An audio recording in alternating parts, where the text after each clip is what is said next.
है। इस्लाम में तो सिर्फ दो ही ईद है, ईद उल फितर, ईद उल अजहा। ये तीसरी ईद भी तो है जिसे ईद मिलादुन नबी कहते हैं। अच्छा आप बताइए, जो तीसरी ईद है, क्या ईद वालिद ईदगाह जाके इसकी नमाज अदा की जाती है?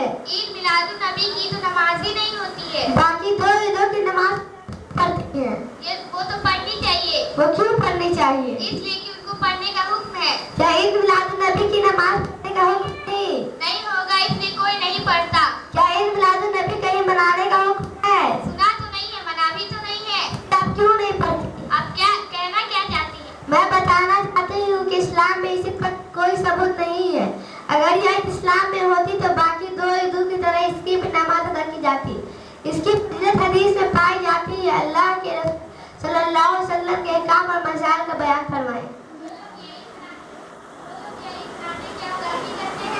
इस्लाम मुसलमानों के अमल का नाम नहीं, इस्लाम कुरान और